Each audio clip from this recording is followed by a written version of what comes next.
Ele é formado em arquitetura pela UF. Ele conheceu o Alfândega em 93. Serviu como missionário temporário em Moçambique em 2002. Voltou para o Brasil, trabalhou como arquiteto por 2 anos. Depois percebeu que não podia viver sem o Alfa e Ômega e sem servir a Deus. E se tornou missionário de tempo integral em 2008. E atualmente lidera a equipe do Alfa e Ômega no Rio de Janeiro, a equipe de missionários do Alfa e Ômega do Rio de Janeiro. Ele é esposo da Priscila, é o pai da Júlia. Ele gosta muito de chocolate, de pudim de leite. Então, se você quiser, vai lá, Wesley.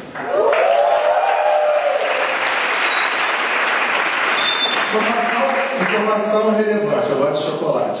Informação irrelevante. Eu entrei para o Alfa e Ômega 93. Poxa, na verdade foi 94.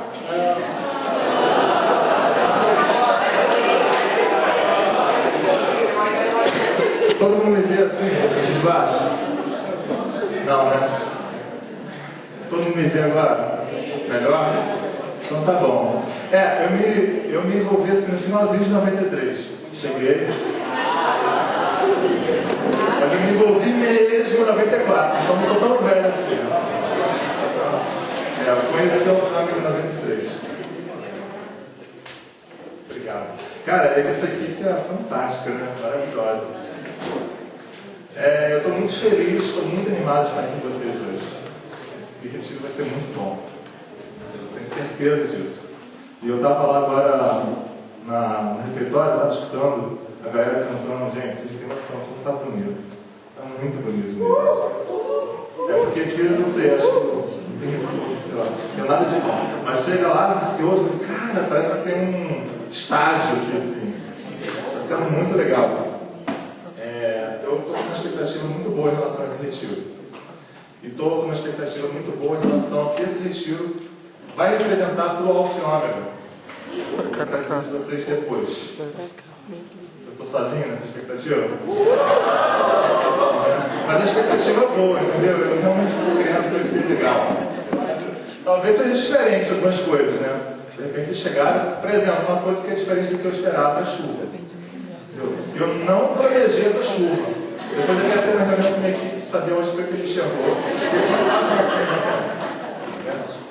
E nada foi feito em relação a isso. Nada foi feito. Então, algumas coisas são diferentes do que a gente planeja, né? Mas eu acho que vai ser muito bom mesmo. E hoje a gente vai falar sobre a centralidade de Cristo, centralidade de Jesus. Por quê?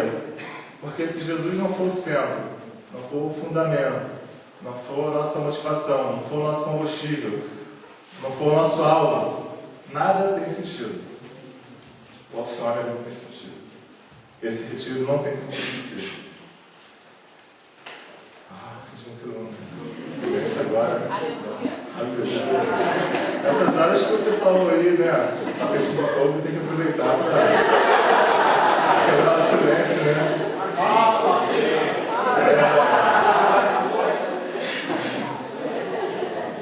Pois esse é um tema, eu ia dizer assim, um tema muito bom, mas ele é central, né? Centralidade de Cristo é um tema central.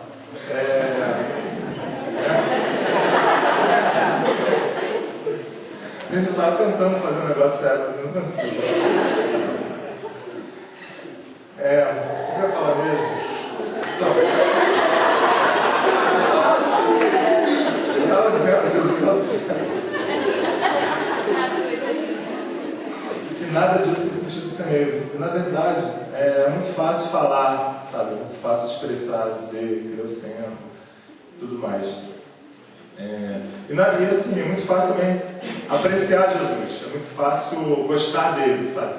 Achar ele uma figura incrível. A gente viu logo no início até um vídeo que fala assim, de vários atributos de Jesus, né? Por exemplo, Jesus é o personagem central da história. Ele não é só o personagem mais importante, ele é singular. Não tem ninguém na história igual a Jesus, que causou o impacto que ele causou com a vida que ele teve. E se discute. Eu estava lendo recentemente aquele livro 1808, que fala da vinda da família real para o Brasil e tal. Tem um capítulo que fala sobre Napoleão, e aí o autor ele escreve assim: Napoleão é o personagem sobre quem mais escreveu livros nos últimos 200 anos, com exceção de Jesus Cristo. Quer dizer, fora Jesus, ele fala assim, fora Jesus Cristo, Napoleão é o personagem que mais escreveu, né? E é realmente interessante. Eu, de curiosidade, fui no Google, né? Coloquei lá Jesus, aí apareceu 800 milhões de referências. Coloquei Napoleão, apareceu 35 milhões, né? Aí tá, tudo bem, Jesus é um nome assim que tem outras pessoas que se chamam Jesus, né? Mas também tem outras pessoas que chamam Napoleão também.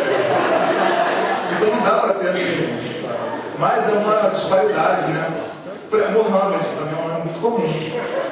É mais comum que Jesus, porque toda a família árabe tem um Mohammed.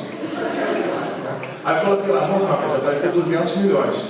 Pô, um quarto de Jesus, né? Aí coloquei assim, Muhammad Ali, apareceu 50 milhões. Então dos 200 milhões, 50 só do Muhammad Ali, entendeu? Então ele é espetacular, né? Não tem como não ficar fascinado por Jesus.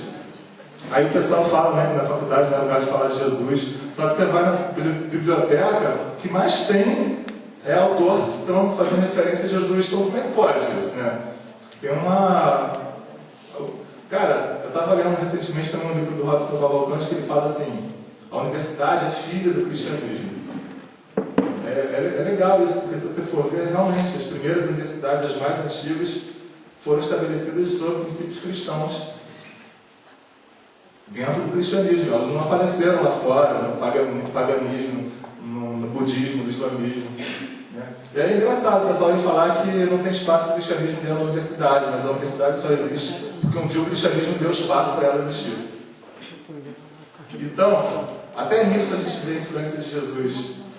Ele é o personagem central da história. Eu nem preciso falar que ele é o personagem central da Bíblia. A própria Bíblia, o livro mais importante da história, tem como personagem central Jesus. E na nossa vida, querendo ou não, também ele é protagonista. Quando você ora, por exemplo, Deus ouve uma oração, não é porque você orou, é porque você orou em nome de Jesus. Quando você expulsa um demônio, né? Você expulsa em nome de Jesus. Quando você foi salvo por Jesus, né? Sua esperança está nele. O próprio Espírito Santo foi derramado nos nossos corações por ele. A gente vai para a igreja, a gente toma a ceia, a gente está celebrando o corpo e o sangue de Jesus. Quando a gente é batizado, a gente é batizado em nome de Jesus. Então ele é protagonista.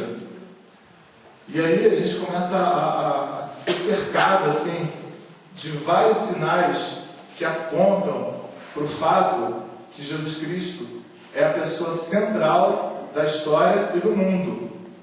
E das nossas vidas também. Só que mesmo assim, sabendo disso tudo, a gente pode caminhar sem de fato ter Cristo no centro das nossas vidas. E o que eu estou falando para vocês, para mim é muito difícil, porque esse é um aprendizado que eu estou tendo. Eu estou caminhando, aí eu já sou bem mais velho que vocês, o Fernando me denunciou, né? Eu estou caminhando e estou aprendendo, e vira e mexe, eu descubro algum pensamento, algum paradigma, alguma decisão que denunciam que ainda estou pensando de uma maneira egocêntrica e não de uma maneira cristocêntrica. Porque quando você traz isso para a prática, é muito difícil. Agora, a gente precisa aprender isso, porque o nosso movimento, ele fala que é um movimento de verdadeiros seguidores de Jesus. Se cada um de nós não formos cristocêntricos, o movimento não vai ser cristocêntrico.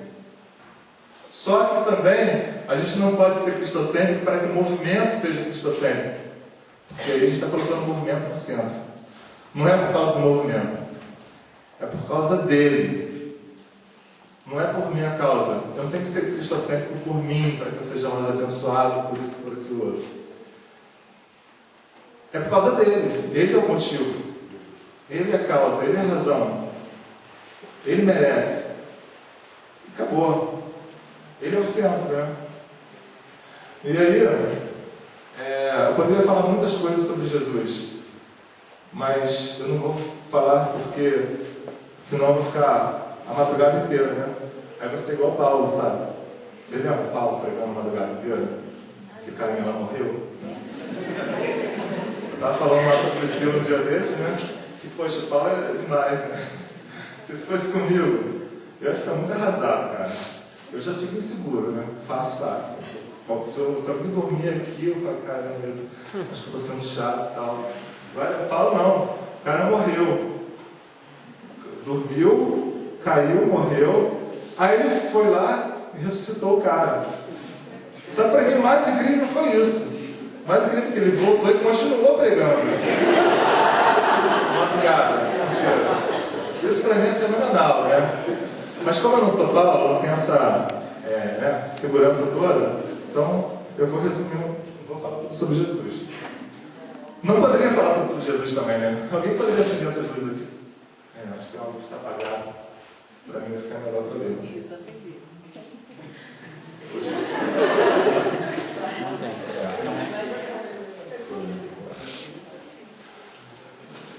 Antes de eu falar um pouco mais sobre alguns aspectos sobre uma vida centrada em Cristo, eu queria compartilhar que nós temos dois chamados principais em relação a Jesus Cristo. Dois chamados principais. O primeiro chamado é andar com Ele. Isso é fantástico, né? Porque Jesus é essa pessoa toda aí que eu estava falando, vocês sabem, e Ele me chama para andar com Ele. Então isso é fantástico. Esse é o nosso primeiro chamado. E é muito fácil a gente substituir esse chamado por outras coisas, né? Até pelas coisas ministeriais mesmo. Então você está fazendo tanta coisa que você não tem mais tempo para Ele. Agora, para ter esse chamado, passa uns 2 slides aí. Não, volta. Já falei isso aí tudo, né? Isso aí, para ter essa vida, esse relacionamento com Deus, não tem outro jeito, né? Cristo tem que estar no centro das nossas vidas.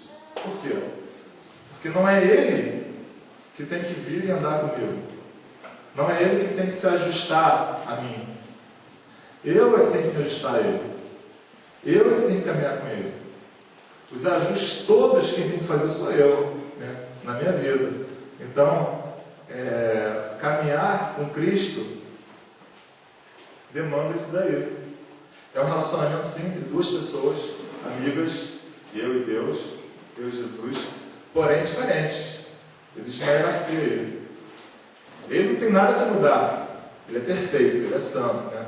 Eu tenho que me ajustar ao caráter dele, à pessoa dele. Eu tenho que estar onde ele está. Eu é que me ajusto. Então eu tenho que ser o centro. E o segundo chamado, você pode passar o seguinte, é anunciá-lo, é falar dele, né? Esse texto está em 1 Pedro 2,9, e diz assim: vocês, porém, são geração eleita, sacerdócio real, nação santa, povo exclusivo de Deus. Isso tem a ver com o primeiro chamado, né? Povo exclusivo de Deus. Para quê? Para anunciar as grandezas daquele que os chamou das trevas para a sua maravilhosa luz. Quem nos chamou das trevas para a sua maravilhosa luz? Né? Nós fomos chamados para anunciar as grandezas dele. E quando eu penso na grandeza de Cristo, eu fico impressionado. Jesus ele falou que se ele fosse levantado, quando ele fosse levantado na terra, ele mesmo atrairia muitos a si. Cara, quem é que tem esse poder, essa autoridade para falar isso? Eu vou atrair todos a mim. A Bíblia também demonstra isso quando diz que quando ele voltar, todo joelho vai se dobrar diante dele. Toda língua vai confessar que ele é o Senhor. Porque ele vai estar sendo mostrado em toda a sua glória. E não vai ter como negar o fato de que ele é o Senhor. Então o cara vai olhar e falar: ele é o Senhor. Quando a gente levanta Jesus, quando a gente conhece Jesus de verdade, a gente é capaz de falar dele com mais propriedade. A gente fala de mais atributos dele. E cada detalhe, cada descrição que a gente faz de Jesus, quanto mais descritivo a gente é, tanto no nosso falar como no nosso agir sobre Jesus, mais a gente glorifica Jesus. Por quê? Porque cada detalhe de Cristo é glorioso. Então, quanto mais você conhece Jesus, melhor você fala dele. Quanto melhor você fala e demonstra ele, mais você glorifica. E quanto mais você o glorifica, mais você o levanta, você o exalta. E quanto mais você o levanta, o exalta, mais ele mesmo começa a atrair as pessoas que estão ao seu redor. Então ele é exaltado. Ele quer ser exaltado nas nossas vidas, nas nossas palavras, para que ele possa atrair outras pessoas para si. Que é uma coisa que só ele pode fazer. Às vezes eu me pergunto por que a gente discute tanto sobre método de evangelismo, quando na verdade de repente a gente deveria se preocupar mais em levantar o Senhor, né? Mostrá-lo mais para as pessoas, apresentá-lo, sabe? E aí as pessoas vão querer conhecê-lo. É igual a história daquela Sulamita. Sulamita tem uma cantora Sulamita, não tem? Não é essa não. É a Sulamita da Bíblia, né? De Cantares, né? Aquela lá que era apaixonada e tal, doente de amor, né? Não sei o quê. E ela sai correndo como uma louca atrás do noivo. E aí no capítulo 6, alguém lá de Cantares pergunta, né? Mas o que tem esse seu noivo tão especial? E ela começa a descrever ele. Porque o cabelo dele é assim, os olhos dele são assados, né? A cor da pele dele, tórax, voz. E aí, cara, né?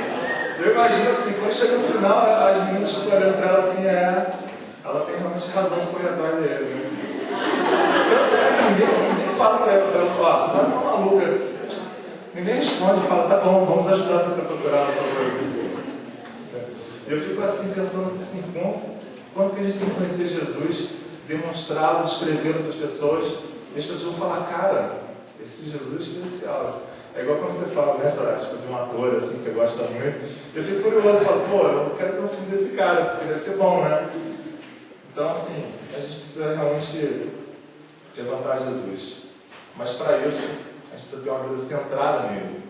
E eu queria falar de alguns aspectos sobre isso, porque não é nada fácil. Quando a gente traz para a realidade, o que significa ter uma vida centrada em Jesus. E aí eu quero falar de alguns aspectos bíblicos, né? E um desses aspectos, primeiro que eu vou falar, é que Jesus como fundamento. Foto aí na casa, uma rocha, né? Aquela velha figura da casa sobre a rocha. E tem uma passagem de...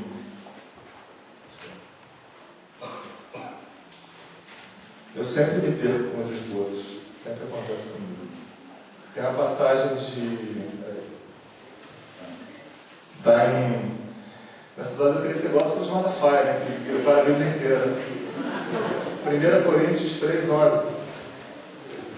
Eu coloquei aqui com uma fonte, acho que 4, sei lá. Nem sei se existe fonte 4, né? Está assim. Porque ninguém pode lançar outro fundamento além do que já foi posto, qual é Jesus. Esse versículo diz que Jesus é o fundamento. O que acontece numa casa se ela não tiver fundamento? Cai, né? Cai, né? Ou no mínimo fica assim instável, sabe? Aquela coisa assim, sem segurança. Então, a primeira coisa que eu queria falar é que a centralidade de Cristo é uma questão de sobrevivência nossa. Tem a ver com a nossa própria sobrevivência cristã. Nossa vida cristã depende disso. Depende disso. Se você se fundamenta em outras coisas que tem a ver com a vida cristã, por exemplo, esse retiro aqui é muito legal, mas ele vai passar, certo? Mas a vida continua, né? Com todos os seus problemas e tudo mais. Então, se você fundamenta sua vida em qualquer outra coisa que não seja o próprio Senhor Jesus Cristo, você vai ruir. E é só uma questão de tempo. Eu já vi isso acontecer com algumas pessoas. Eu mesmo já periguei várias vezes. A gente precisa. E eu queria, só para ilustrar, contar uma história triste para vocês. Mas antes, só para dar um contexto, passa o slide seguinte aí. Olha só que legal. Isso aí vai ficar aqui para poder ver também. Essa aí é a revista Life, né? Uma revista famosa lá, tem nos Estados Unidos. Não sei se ela ainda é publicada, quem sabe? Ela é tipo Newsweek, Times e tal. E essa revista traz uma reportagem de capa Essa capa aí é de 1972 e está falando de um evento. Está falando assim, o grande, como se fosse uma cruzada, né? Evento assim, em Dallas. E sabe de que evento eles estão falando aí? Alguém sabe? Um evento nosso, da cruzada, do Alfândega, chamado Éxodo 72, que aconteceu lá em Dallas e que reuniu cerca de 80 mil estudantes. Eles tiveram uma semana assim, maravilhosa, como se fosse um grande congresso que aconteceu num estádio. E durante o dia eles tinham um treinamento de evangelismo, saíram para evangelizar, e à noite tinha os cultos. E tinha o Billy Graham pregando, tinha Bill Bright pregando, tinha só esses caras, né? Férias, assim. Tinha as melhores bandas da época estavam lá, sabe, com eles. Foi fantástico, porque era uma época fantástica, né? Assim, muito rebelde, não sei o quê. E foi muito noticiado. Tem até uma página na Wikipédia só sobre esse evento.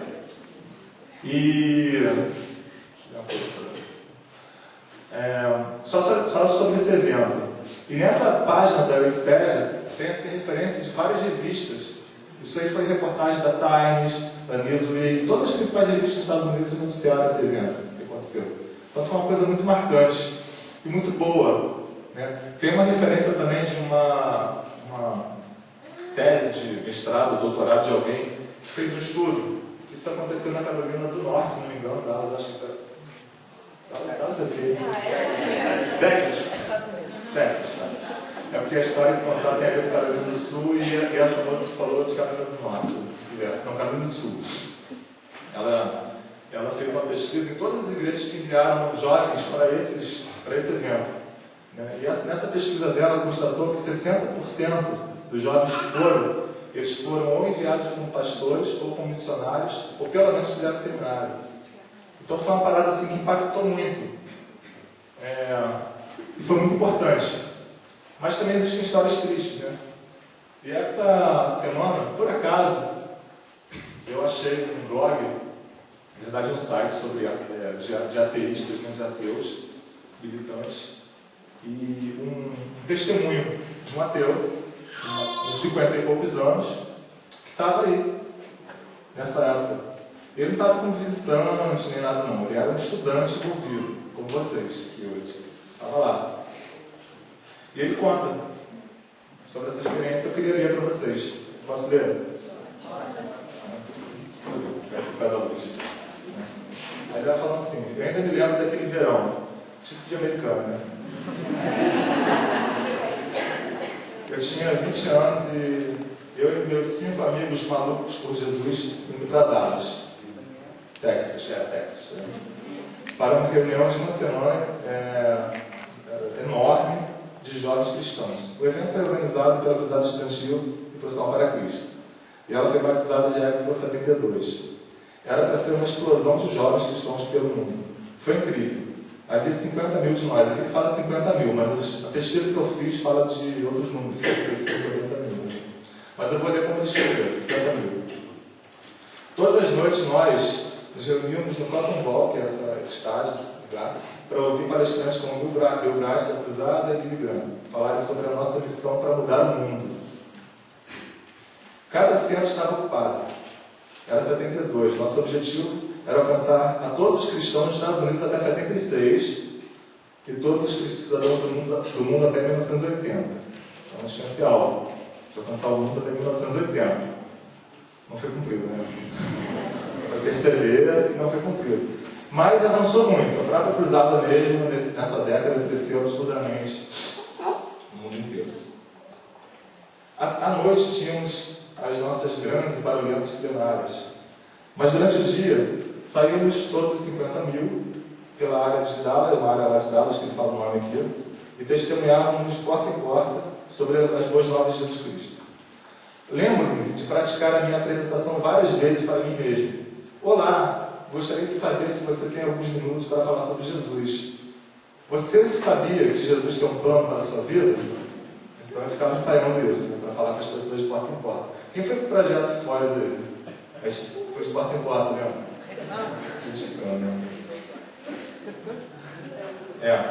E aí ele fala assim: várias portas se fecharam na minha cara naquela semana. Mas as manifestações de cada noite, né, o evento da noite, me energizavam para o dia seguinte. Então ele ficava todo desanimado à noite, ele ia lá, evento maneiro, bombando, aí ele ficava energizado, animado para o dia seguinte.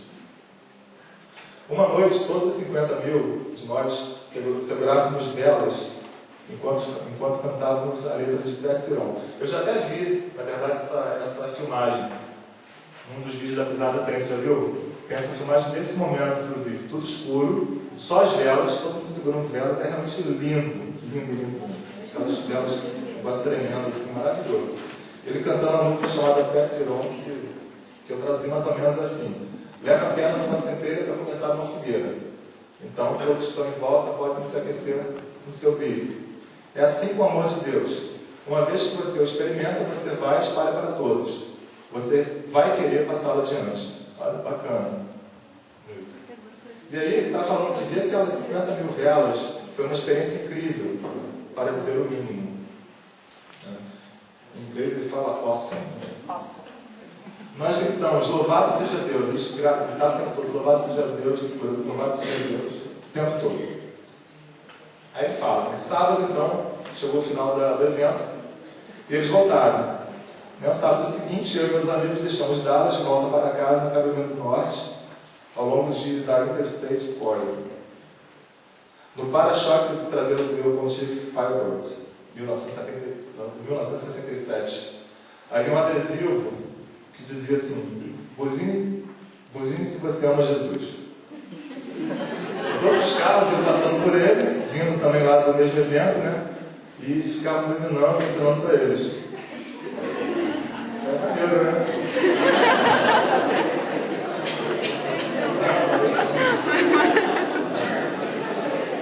Mas então, cerca de meio caminho de casa, o meu carro quebrou fora da estrada. Então, eles ficaram hospedados num motel. Vocês sabem que lá motel é outra coisa, né? Eles param para se hospedar na estrada, no motel. E teve que colocar o carro na oficina. E aí, ele descobriu que o bloco do motor tinha quebrado. E ele acabou tendo que gastar $400 para o conserto. Imagina $400 naquela época, né? E aí ele disse: eu ficava imaginando por que Jesus deixaria algo assim acontecer conosco. Então, preste atenção nessas perguntas que ele vai lançar a partir de agora no texto. Primeiro foi essa: por que Jesus deixou acontecer isso? Por quê? Nós finalmente chegamos em casa 2 dias depois. Então começamos a ver as pessoas da nossa vizinhança. Foi um desastre. Ninguém queria ouvir sobre o plano de Deus. O evangelismo foi um enorme fracasso. O resto do verão ficou ainda pior. Um problema foi seguido por outro. Eu frequentava os cultos 3 vezes por semana. O cara ia na igreja 3 vezes por semana, a Igreja Batista do Calvário, e orava 2 horas todos. Não, e orava todos os dias. Caramba! Mas nenhuma das minhas preces estavam sendo atendidas. Onde afinal estava Deus? Onde afinal estava Deus? Aí chegou o dia do trabalho. Eu não pesquisei para saber qual é o dia do trabalho nos Estados Unidos, né? Dia do trabalhador. Não, isso não pode ser. Minha vida já estava realmente começando a ficar uma droga. Eu concluí que Deus estava me testando. Chegou a essa conclusão: então Deus está me testando. Mas, de alguma forma, estava falhando. Achei que eu estava fazendo alguma coisa terrivelmente errada, mas eu não conseguia descobrir o que era. Em outubro de 1972, eu estava mergulhado numa profunda depressão, com a qual mal conseguia lidar. Uma tarde, eu decidi me matar. O cara foi afundando, né? Sentei-me na minha cama com uma pistola do meu pai e me vi colocando na minha cabeça, deixando o gatilho. Mas então, eu decidi abandonar toda aquela bobagem sobre Jesus. Por quê? Olha só. Porque ele não estava valendo a pena. Entendeu? Jesus não estava valendo a pena. Está tudo dando errado. Ele não sentia a presença de Jesus, ele orava, não via resposta, ele estava deprimido. Não estava valendo a pena para ele. Eu decidi voltar para a vida do jeito que era antes de ouvir falar sobre o cruzado estudantil. Aparentemente ele se converteu dentro da universidade, né? Então eu voltei a fumar maconha, jogar sinuca e fazer um monte de outras bobagens. Em meados dos anos 80 eu finalmente desisti da erva, maconha. 20 anos depois, em 2006, eu finalmente desisti completamente de Deus. Eu ainda vejo meus velhos amigos. Estamos todos nos nossos 50 e poucos anos agora. Como esse texto aqui eu li, depois eu vi que ele era de 2009, de repente esse cara já está perto de 60. Né? Deixa eu ver. 3 dos 6 amigos se mantiveram cristãos, mas estão lutando para lidar com a vida. Né? São pessoas enlutadas. Dos amigos cristãos, 2 passaram por divórcios. Um ainda está casado e é professor de escola dominical numa igreja batista. Todos os 3 estão sofrendo com problemas de saúde. Um deles está sendo mantido vivo por marca-passo. Os outros têm problemas nas costas, o outro tem problemas graves nas costas e diabetes. E o terceiro ficou bêbado um dia e caiu e quebrou o pescoço e ficou paralisado do pescoço para baixo. Aí eu pergunto para vocês teriam abandonado Deus? Né? Ele fala que os outros 3, né? 2 são agnósticos e ele é ateu. De vez em quando eles se reúnem, esses 3, para ficarem tirando sarro dos tempos que eles eram malucos para Jesus. Então, e aí? Vocês podem tirar essa história dele? Eu, quando eu li isso, fiquei muito impactado. Assim, fiquei muito chocado com essa história. Entendi de cara que, por alguma razão, apesar de toda a vida que ele levado, não estava fundamentado na rocha, que é Cristo. Eu estou contando essa história porque é um evento da cruzada, só por isso. A gente sabe que foi uma coisa boa, que aconteceu legal, né? Esses podem achar assim, pô, você está depondo contra, né, a gente mesmo. Não estou depondo contra, não. O evento foi ótimo, só estou dizendo que a gente não pode se basear nisso. Nem na cruzada, nem na alfândega, nem nada. É só Cristo. E um detalhe importante, ele disse que ele abandonou Cristo em outubro de 72. Esse evento foi em junho de 72, ou seja, 4 meses depois. É como se daqui a 4 meses um de vocês aqui, apaixonado por Jesus, que está evangelizando, estivesse abandonando Cristo. Eu vou falar uma coisa, eu já vi isso acontecer. Eu já vi. Então, o retiro não segura vocês. Não segura. Mesmo. E, em cima disso, eu ainda acho que até para ajudar a gente a entender um pouco melhor o que aconteceu até com esse cara, vou falar do segundo aspecto, que é a centralidade da cruz. Entendeu aí? Tudo bem, imagina uma cruz. É só uma foto de uma cruz. Tá?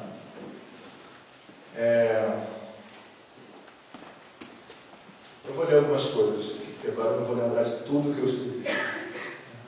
Exemplos como esse, que a gente ouviu aqui agora, acontecem porque a pessoa não entende realmente do que foi salvo e do que se trata a vida cristã.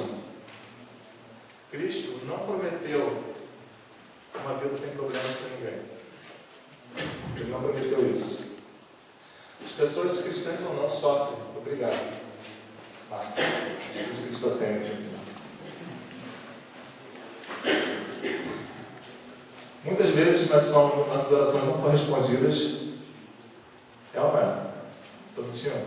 Ou pelo menos parece que não está sendo, né, respondidas. Muitas vezes nos sentimos sozinhos e às vezes nos sentimos abandonados até por Deus.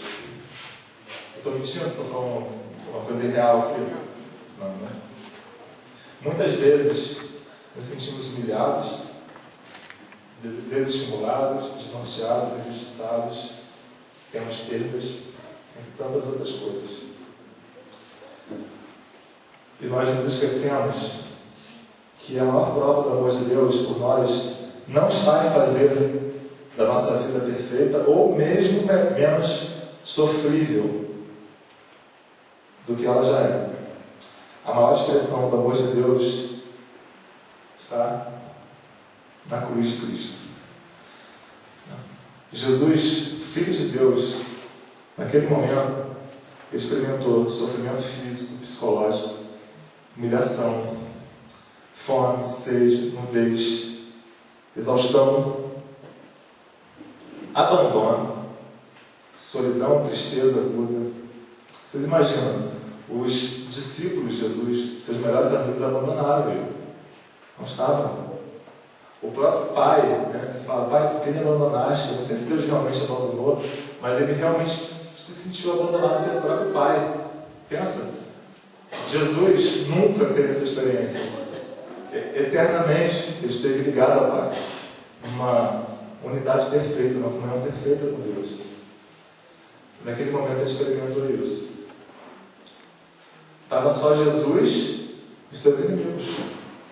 A imagem que me vem na cabeça quando eu penso nisso é de um cordeiro ferido, largado pelos outros cordeiros, né? E cercado por uma matilha de lobos ferozes. É assim que eu imagino essa imagem de Jesus na cruz, cercado de inimigos, né, humanos e espirituais. Porque eu acredito que o inferno dava um peso ali. Então, a gente não tem ideia do que Jesus Cristo passou. E tudo para quê? Para que a nossa vida fosse melhor? Vocês acham isso? Alguém acha isso? Para que ela fosse menos agradável, menos sofrido? Não. Mas para que tivesse alguma esperança para a gente. Estávamos perdidos, condenados. Gente, imagina, você está condenado a viver a eternidade longe de Deus e não tem nenhuma esperança, não tem nenhuma solução para isso. É assim que nós estávamos. Você imagina que o inferno já é muito ruim mesmo, mas você imaginar passar uma eternidade sem Deus, é o nosso estado. E nós merecíamos. Nós merecíamos porque quando nós ferimos a santidade de Deus, nós estamos ferindo alguém que por toda a eternidade você não tem como pagar. De tão santo que Ele é. Mas Jesus Cristo fez para que a gente desse essa esperança de volta. E eu penso que se Jesus não tivesse morrido na cruz, eu não sei, eu acho que se isso não fosse plano de Deus, eu acho que Deus nem teria deixado a humanidade continuar, porque, não sei, acho que se não fosse plano dele desde antes da fundação do mundo. Então eu penso que a cruz é o motivo da humanidade existir. Se não fosse a cruz, eu não veria razão para a humanidade existir. Nós existimos por causa dela. Então, o que nós ganhamos em Cristo, ou que Ele recuperou por nós na cruz, já seria suficiente para seguirmos a Ele, mesmo que nós não recebêssemos mais nada além disso em troca. Ainda que ficasse Deus em silêncio pelo resto de nossas vidas, nunca mais falasse com a gente, nunca mais respondesse a nenhuma oração nossa, ainda que só restasse dor e sofrimento nessa terra, a esperança da glória já seria suficiente para a gente se apegar a Jesus com todas as nossas forças, vivermos para Ele e nos dedicarmos a Ele totalmente, e sermos totalmente fiéis e leais a Ele, e amá-lo de todo o nosso coração, alma, entendimento e forças. A boa notícia, só está no respiro, é que a graça de Deus é abundante. Amém, né? Eu mesmo posso dizer isso. Por exemplo, eu sou casado, bem casado. E eu reconheço que eu tenho a família que eu tenho por causa da graça de Cristo. Se não fosse cristão, se não fosse seguidor de Jesus, eu não estaria casado, tão bem casado assim. Então eu sou muito abençoado. Eu tenho um ministério lá. Olha a filha, olha a esposa. Gente, né? Bênção pura, né? Isso é bênção, né? Eu tenho um ministério maravilhoso, que eu gosto demais, né? Eu tenho um propósito maravilhoso, eu me sinto realizado, tenho senso de significado na minha vida. Eu sou sustentado por Deus, né? Eu sou protegido por Deus. Daqui na semana eu contei várias, né, histórias sinistras de livramento. Mas tudo isso, gente, tudo isso que eu tenho, vocês também têm, e aí a gente poderia contar, né, as muitas e muitas e muitas bênçãos, é tudo acréscimo, entendeu? É tudo acréscimo, é tudo bônus, é graça, graça sobre graça de Deus. Nós não merecemos essas coisas. Isso é acréscimo de Deus. O principal eu já tenho. Ele é o Senhor da minha vida. Ele não eu. Ele não é meu servo. Ele não está para fazer as minhas vontades. Às vezes eu não entendo, gente, algumas coisas.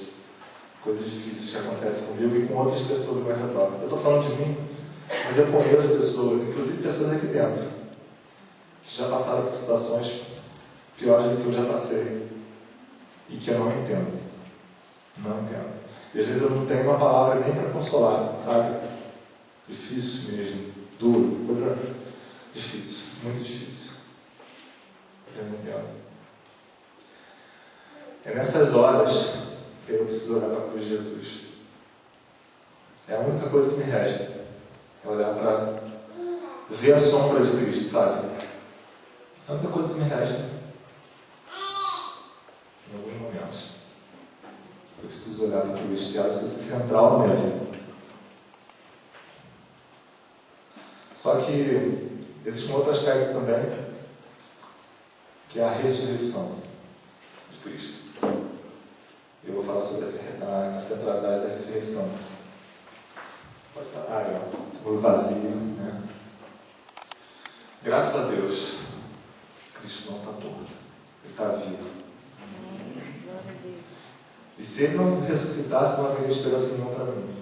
Paulo me fala lá em 1 Coríntios 15, versículo 14, versículo 17, o seguinte: e se Cristo não ressuscitou, logo é vã a nossa pregação, e também é vã a vossa fé. E se Cristo não ressuscitou, é vã a vossa fé, e ainda permaneceis em vossos pecados. Então, se Cristo não tivesse ressuscitado, nós não teríamos esperança alguma.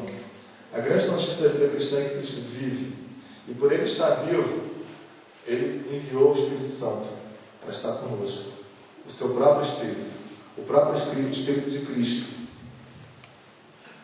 Isso, gente, é uma coisa absurdamente grande.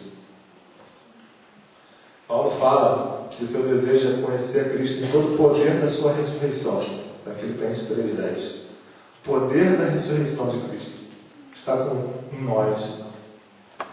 Eu acho que depois, ou junto com a salvação, a segunda maior notícia junto com essa que nós temos é o fato de que o Cristo vivo habita em nós, através do seu Espírito Santo. Ele não nos abandonou, Ele não nos deixou sozinhos. Agora, uma coisa que a gente precisa entender também é que o Espírito é santo. A gente precisa entender isso. O Espírito de Deus, Marcos, Criador dos céus e da terra, está dentro de você. Eu não entendo isso, não sei como é que pode, gente. Não só pelo Marcos ser pequeno, mas também por ser o Marcos. E por ser eu, entendeu? É só pela graça de Deus, só porque Jesus me lavou com o sangue dele mesmo. Ele está em todos os lugares e está dentro de mim também. Isso significa virtualmente poder ilimitado. Agora, o Espírito é santo. Isso tem que nos levar a entender, ou melhor, nos levar a uma inimizade total e definitiva com o pecado. Eu preciso romper, eu preciso quebrar toda a treva do pecado. Não pode mais ter pecadinho de estimação na minha vida. Entendeu? Não pode. É o Espírito Santo que habita em mim. Para eu andar com Ele, para eu viver a vida cristã, eu preciso me submeter nesse nível também. E talvez aqui, enquanto eu esteja falando, né, quem sabe o Espírito Santo esteja trazendo à sua mente algum pecado, ou alguma área do seu caráter que não está ajustada a ele, e que você precisa confessar. A gente fala muito sobre isso no nosso treinamento, né? Mas isso, gente, é tão profundo, que às vezes a gente cai assim, a gente vulgariza isso. E se o Espírito Santo está te mostrando alguma coisa, onde você está, você já pode começar a conversar com Ele, a se submeter a Ele, a confessar os seus pecados para Ele e pedir para que Ele tome o centro da sua vida. E aí é uma coisa fantástica, porque é a vida de Cristo em nós. Tá? Eu acho que assim, a igreja cristã hoje não vive, em boa parte, talvez só uma parte, não sei, não vive o tipo de vida que aquela igreja primitiva que a gente vê em Atos vivia. Porque hoje, será que eu posso dizer com Paulo, Cristo vive em mim? Essa vida que eu vivo pela fé, aquele que me amou e se entregou por mim. Entende? Ou apenas estamos, como eu falei no início da mensagem, apreciando Jesus, achando ele muito legal e ele pode me dar muitas coisas boas, então vou ter uma vida religiosa para ele. Isso não tem nada a ver com vida cristã. Porque, simples, porque o centro está em mim. Essa é uma falsa cristandade. Cristianismo é Cristo no centro. Se não é isso, não é cristianismo. Ponto. Pode ter o nome que for. Pode ter a placa lá, Jesus Cristo é o Senhor. Mas se o foco está em mim, e no que Ele pode fazer por mim, deixou de ser cristianismo. O foco não sou eu. O foco é Ele. E a gente não experimenta cristianismo, a gente não experimenta avivamento, a gente não experimenta o poder de Deus enquanto a gente não entender isso, enquanto a gente não se submeter e deixar que Ele realmente seja o Senhor das nossas vidas. Em todas as áreas, né, gente? E eu queria falar aqui também, assim, antes de eu passar essa parte, vocês devem estar se perguntando assim, tá, então por que, né, que eu estou aqui nesse mundo, passando por todas essas lutas e tal? Se eu já podia estar no céu, né? Podia, não podia, gente? Se eu fui salvo, eu podia estar no céu, podia já ter sido arrebatado, ia ser mais fácil. Pra quê? Sério, você pensa, você vai passar a eternidade toda com Deus. Essa vida mínima aqui não é nada, né? Por que eu estou aqui? Por que Deus me quer aqui? E aí tem a ver com aquele versículo que a gente deu lá no início, que diz que nós somos um povo sacerdotal. E, olha, o sacerdote era aquele que ministrava a Deus em favor de outro. Se nós somos um povo sacerdotal, significa que nós estamos aqui para ministrar a Deus em favor de outro povo que não é sacerdotal. É por isso que nós estamos aqui. E lá no céu nós não vamos fazer isso. Até Jesus, como sacerdote, ele veio, a Bíblia fala que ele, não há mediador entre Deus e homem, não seja Jesus Cristo homem, ele se fez homem. Quando a gente for para o céu, a gente não vai ter mais missão sacerdotal em favor dos povos. É aqui, é como um homem, identificado com o Rei de Deus, que eu sou embaixador dele aqui, mas identificado também com esse mundo, com o sofrimento desse mundo, com as pessoas que sofrem as consequências do pecado. E eu sofro junto. Eu estou no mesmo barco. Eu sofro também. E sofro as consequências do pecado da minha carne também. Porque eternamente eu já ressuscitei com Cristo. Mas o meu corpo ainda não. Só quando Jesus voltar. Então eu estou nessa luta. Mas eu tenho que estar nessa luta. Por causa disso. Vocês estão entendendo? Eu preciso estar identificado com esse mundo também. Eu preciso entender o sofrimento desse mundo, das pessoas. Eu preciso estar no mesmo barco, sendo representante de outro rei. Porque eu estou nesse mundo, mas eu não sou desse mundo. Então tem que ter um vínculo firme com o rei. E aí eu vou entrar então na outra parte, né? Que fala, pode passar aí, um outro aspecto que é a videira. Jesus, ele disse, eu sou o ramo, né? melhor, eu sou a videira, vocês são ramos, aquele que permanece em mim, isso dá muito fruto, porque sem mim nada podeis fazer. Então, sem Ele, sem permanecer nele, eu nada posso fazer. Eu preciso estar ligado a Ele. Eu não posso nem permanecer vivo, quanto mais dar fruto.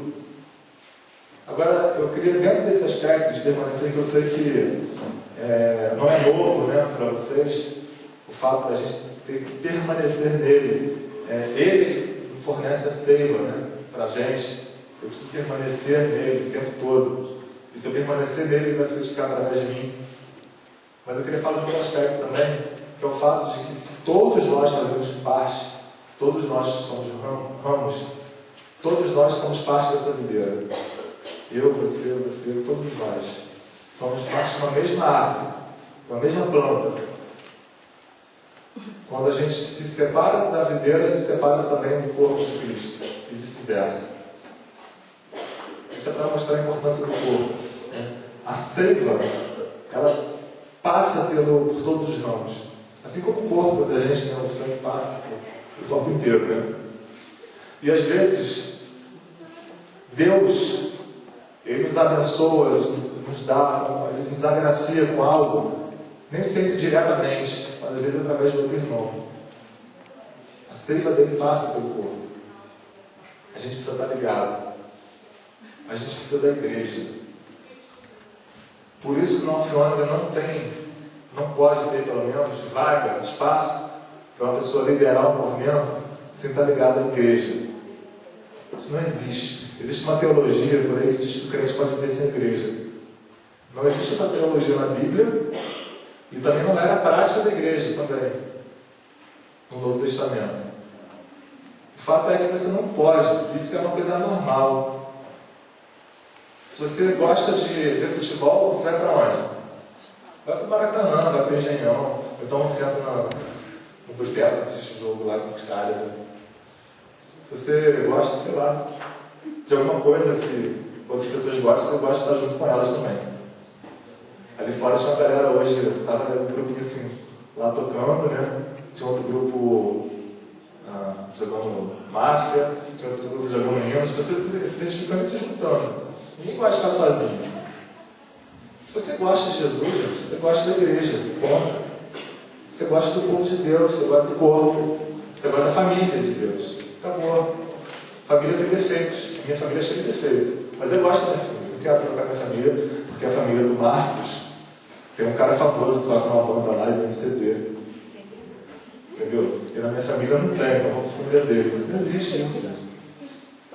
E da mesma maneira, a gente também, no campus, a gente precisa estar junto. Porque dentro do campus a gente está numa batalha. Você já viu algum soldado ir para a guerra? No meio lá da guerra, lá do tiro começou, o cara sai, se desvia do pelotão dele e vai andar sozinho pelo mato? Não, né? Você já viu o filme sobre o Vietnã? Você já deve ter visto. O cara vai levar o tiro e se levar não vai ter ninguém para socorrer ele. Ou então ele vai ser pego, vai ser raptado. A gente precisa estar junto. É bobagem, sabe? A gente tem defeito, tudo, mas a gente precisa aprender a conviver com isso e ser uma comunidade, a se amar. A centralidade de Cristo deve se expressar dessa forma. O resto, um pensamento oposto a esse, não é cristocentrismo, é egocentrismo. Se Cristo está no centro, eu consigo conviver com meus irmãos. E, por fim, a centralidade de Cristo no outro aspecto, Cristo como nosso alvo, ou modelo. Outro texto está em Hebreus 12:2, que diz o seguinte: olhando firmemente para o autor e consumador da fé, Jesus, o qual, em troca da alegria que lhe estava proposta, suportou a cruz, não fazendo caso da ignomínia, está sentado à destra do trono de Deus. Então, olhando firmemente para Jesus. Então, em direção a Ele, que nós corremos. A pergunta que eu tenho que fazer é onde o Senhor está. Entender em que Jesus está me levando para ser parte junto com Ele. E não querer que Ele se junte a mim, se ajuste a mim. Em vez de eu perguntar assim, Deus, qual é o teu plano para a minha vida? Eu pergunto, Deus, qual é o teu plano? E como o Senhor quer que eu faça parte? É bem diferente, né? Aí parece que é uma coisa assim, poxa, me sinto tão pequeno, né? Eu estou sendo só usado para a glória de Cristo. Só uma peça, um xadrez de Deus. Não, gente, a questão é a seguinte. Deus sabe que não existe nada melhor para a gente também do que ser parte disso, do que ter para a glória dele, do que tê-lo no centro das nossas vidas. Então, a melhor coisa que Deus pode fazer por nós, pelo fato dele nos amar, é nos convencer disso, de que nós precisamos viver para ele. Isso é muito profundo. Até quando a gente evangeliza, a gente às vezes vê o evangelismo só como aquela coisa, poxa, eu vou pregar porque as pessoas precisam de Jesus. Isso é verdade. Ou então eu vou pregar porque Jesus mandou, eu tenho que obedecer. Isso é verdade também. Eu vou pregar porque é muito legal, é verdade também. Né? Mas principalmente no pregar, porque pregando eu vou glorificá-lo. Eu estou falando de Jesus. É por isso que eu me importo quando as pessoas saem pelas ruas evangelizando, igual eu encontrei 3 malucos lá em Niterói, sábado, dia 2 lá evangelizando, e alguém vai falar assim, tá, mas o que eles vão fazer com esses caras depois, que se convertem? Né? É lógico que é muito melhor se você puder acompanhar o novo convertido, mas entenda uma coisa, gente, antes de tudo, o evangelismo é louvor. Você está louvando Jesus, você está levantando o nome dele. Antes, o motivo principal não são as pessoas, a gente tem que entender isso, é Ele. Ele é o centro. Ele precisa ser glorificado. Pelo que Ele é pouco glorificado, tem que ser mais glorificado. Então mais pessoas têm que se converter, mais evangelho tem que ser pregado. Isso se reflete também no discipulado. Se Jesus é o nosso alvo, se Jesus é o nosso modelo, então o modelo alvo do nosso discipulado é Cristo. E eu e os meus discípulos precisamos olhar para Jesus. Ele é o alvo. O que eu posso ajudá-los é ensiná-los a olhar para Jesus e a obedecer a Jesus, a ter Jesus como alvo, Jesus como centro. Imagina, gente, se a gente tiver aqui, vocês 100 pessoas, 100 e poucas pessoas estão aqui, a cada dia, conhecendo mais Jesus, a cada dia centralizando mais Jesus em suas vidas, a cada dia se parecendo mais com Jesus, levantando Jesus, mais. Aí ele começando a atrair as outras pessoas ao nosso redor. Ele mesmo fazendo isso. O que vocês imaginam? Como é que seria esse movimento? O que vocês acham que ia acontecer? Fala aí para a pessoa do seu lado aí, conversa aí. Como é que você acha que ia ser esse movimento? Vai, fala.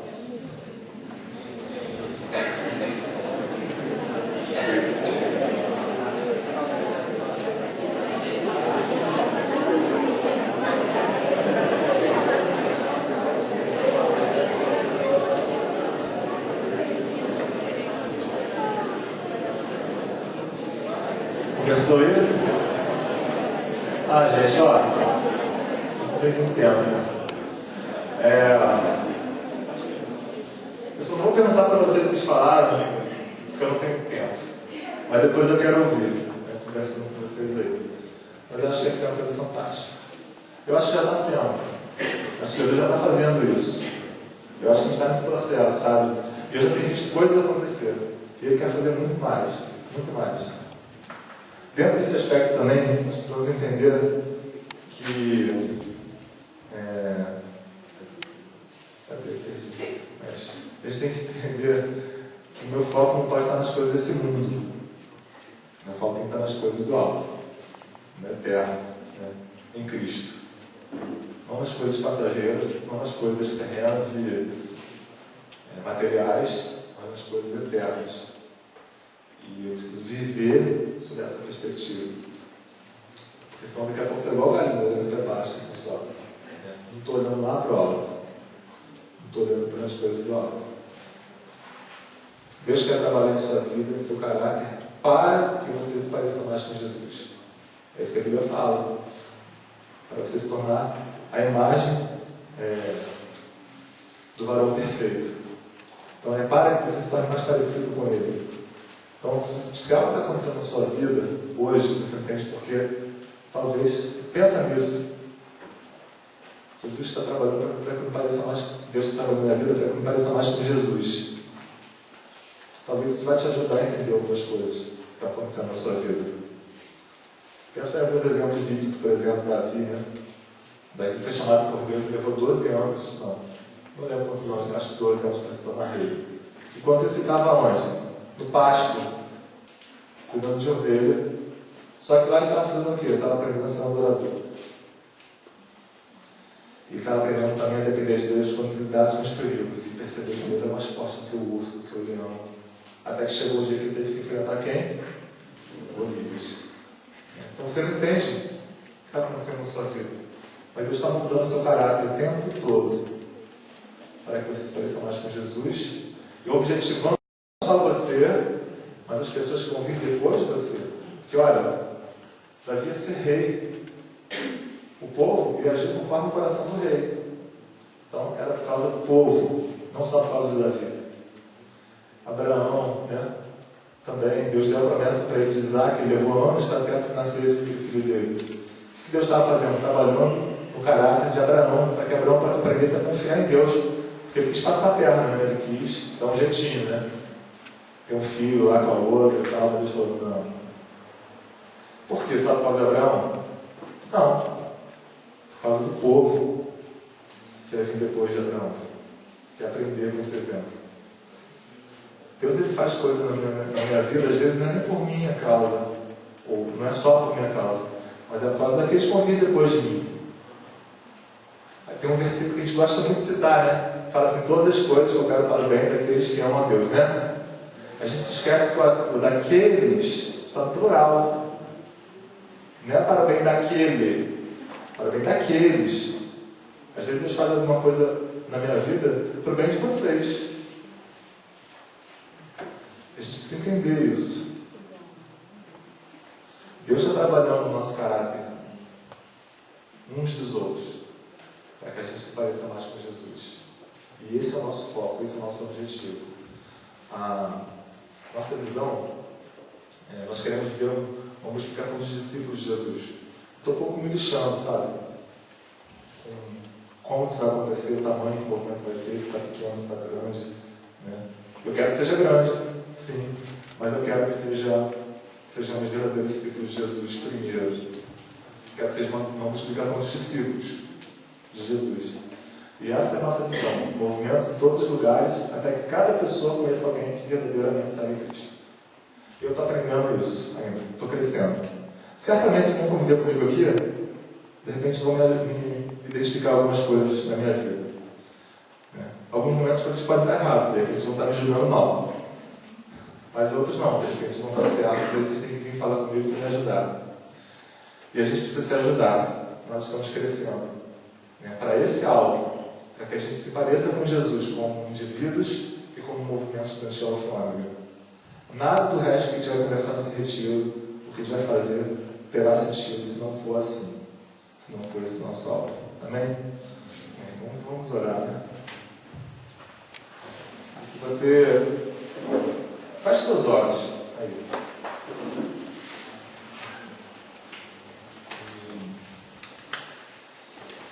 Talvez o Espírito Santo esteja falando alguma coisa no seu coração. Então, não tem tempo com Deus para tentar ouvir o que Ele está dizendo a você, sobre o seu caráter, sobre sua vida. Pensa isso, suas ações. Pensa se as suas ações, seus pensamentos refletem Cristo como Senhor da sua vida, como centro da sua vida.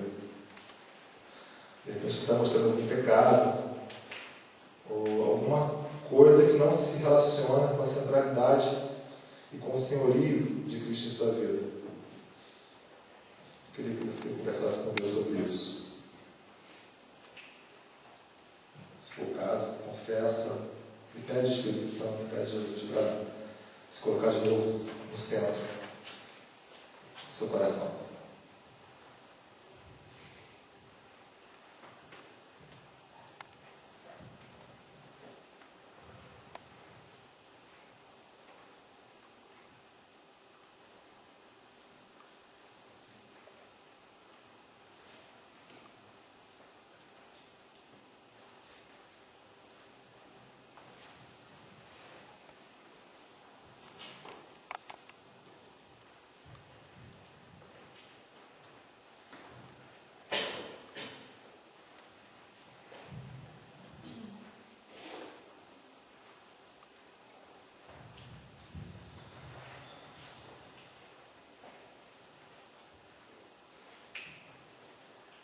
Pai, eu quero te louvar pelas coisas que o Senhor tem falado nos nossos corações. Eu quero agradecer porque nós conhecemos e estamos conhecendo Jesus. E eu quero pedir que nesses dias aqui o Teu Espírito Santo continue falando aos nossos corações sobre essas coisas, Senhor. E que tudo que nós vamos fazer, pensar, discutir, seja sobre esse foco. Que Cristo seja o centro. Nós não queremos falar sobre a centralidade de Jesus. Nós não queremos entender sobre isso. Nós queremos viver isso. Queremos isso para as nossas vidas. Queremos estar com o Senhor por causa do Senhor, por causa da Tua glória. O Senhor é lindo, o Senhor é maravilhoso, o Senhor é perfeito. Quero te louvar, Senhor Deus, porque o Espírito Santo, quando foi enviado a nós, foi enviado para glorificar Jesus. E queremos nos colocar como instrumentos nas Tuas mãos, para que o Espírito Santo nos leve a glorificar Jesus, Pai. Que sejamos fundamentados na rocha. Quando nós vimos aqui nessa história triste desse Senhor, né? Nada garante a nossa estabilidade, Senhor. A nossa sustentabilidade, a nossa firmeza, a nossa sobrevivência, que não o próprio Senhor Jesus Cristo. Eu oro por Ele, eu já orei, e eu oro novamente por esse homem, para que ele ainda seja resgatado, se ele ainda está vivo. E os seus amigos, que o Senhor tenha misericórdia, Deus. E eu oro por nós, pedindo misericórdia do Senhor, graça do Senhor, para que o Senhor não deixe que nada parecido aconteça com nenhum de nós que estão aqui nesse lugar, Senhor. Cuida de cada um desses Teus pequeninos aqui, Senhor. Guarda os passos, guarda a mente, guarda o coração. Nossa vida está escondida em Cristo, Senhor. Que Cristo continue sendo nosso fundamento, nosso alvo, nosso modelo. Que sejamos firmados em Cristo, permanecendo em Cristo, Deus. Dependendo de Cristo. Que possamos olhar, Pai, para a vida e para as circunstâncias, ó Deus, e ver a cruz do Senhor, o Teu amor na cruz, Pai. Ver o Teu amor por nós, mesmo quando nós não entendemos o que está acontecendo. Que a gente creia no Senhor vivo, ressurreto, que está conosco, Pai. No Jesus, que prometeu fazer obras ainda maiores através de nós. E eu oro para que isso aconteça, para a glória do Teu nome, Senhor. Em nome de Jesus. Amém.